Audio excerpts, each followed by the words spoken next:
Hey, I am Tim. And I am Jake. So it's a little backward today, but anyhow, we are going to review a Bible that I got for probably just about $10 at Ollie's. I've seen several of you mention Ollie's on some of the groups that we share too. And I saw this and it caught my attention simply because I think it's got a pretty cool cover. Now, this is not leather. This is not premium. It is leather touch, which actually I tend to really like because, number one, you don't have to be so careful with them because you're not ruining a premium Bible. And it gives you the same feel. It's soft to the touch.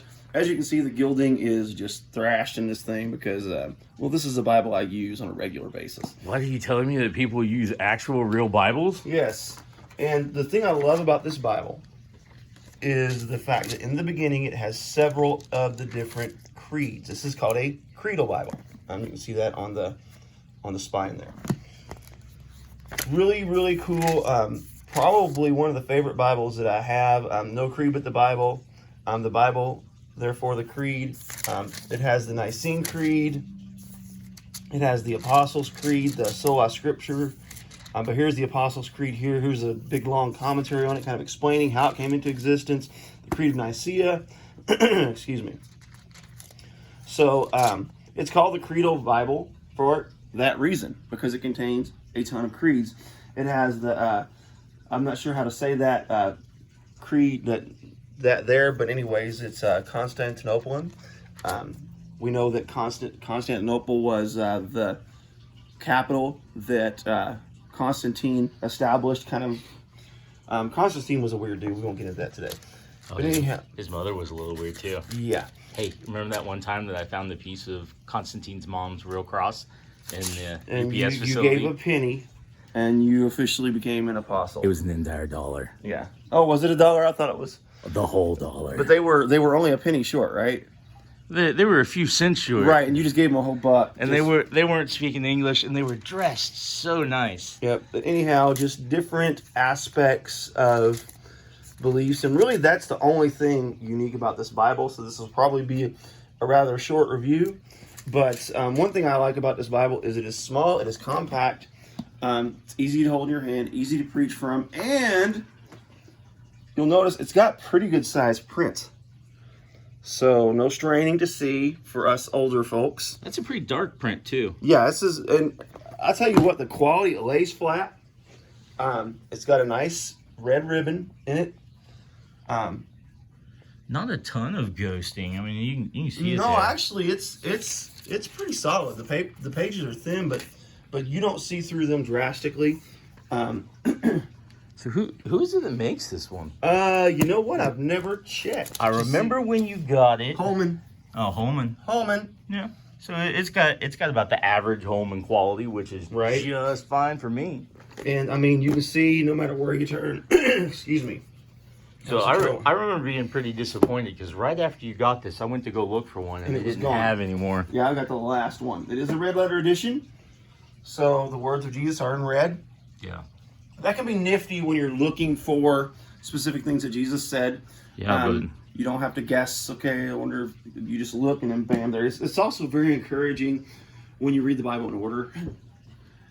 Because you're in the Old Testament like most of the year. a long time. Yes. And then, if you don't do the back and forth Bible plans where you're, some people do like Old Testament, some Psalms, Proverbs, and some New Testament. Some people, I'm a read it straight through kind of guy. Tell you what, I'm in the book of 1 Thessalonians today, Yeah. and I still have the taste of Leviticus in my mouth. Yeah.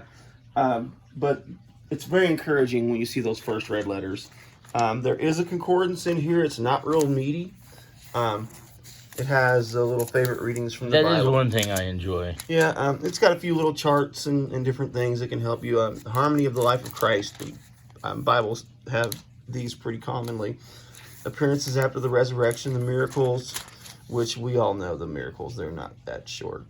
Remember when I read the miracles and kept getting called out for missing one? Yeah, There were he dozens. tried to read all the miracles on one Wednesday night service. in the whole Bible, not just the New Testament. It was extremely unsatisfying. But it was great, though, to really see. And then the concordance, you can see it's not super thorough, but, it's enough to get the job done. The And maps, you know what? The concordance still has pretty good sized letters. yes. The maps, that's where you need the magnifying glass to see. But again, this is a smallish Bible. When you compare this to like a full-size Bible, it's probably about 2/3 of the size of a full-size Bible. Yeah, it's a thin line. But it's, maps are fairly decent, cardstock. But I really like this thing. Of course, again, a short review because there's not a whole lot to it. But I do like having the creeds in the beginning. I like having all the stuff in the beginning to kind of help me understand the history of the beliefs of the church. I do like the end where it has some of the charts, and it's got a decent concordance. I wouldn't call it a good one, but I would call it a decent one. It is King James translation. Of course, it's not 1611 because no one can read that today. But I consider this very useful. One of my favorites. I love the leather soft, the leather touch. Even though it's not premium, it is pretty awesome. And Holman did a fantastic job. Yes. And these are stamped on there, so there's definitely indentation. So yes. That's not something that's going to rub off. Right. No, this is sharp. It's even the same on the back. It's got gilding that is destroyed, of course. So, totally worth the $11 I spent on it. Probably worth twice that. I highly recommend it. If nothing else, just so you can have the creeds kind of in one volume. So anyhow, that's it on that Bible. Hopefully you have a great day, and remember, life is always sweeter when you start off your day with a heaping helping of PT&J. Have a great afternoon. Later.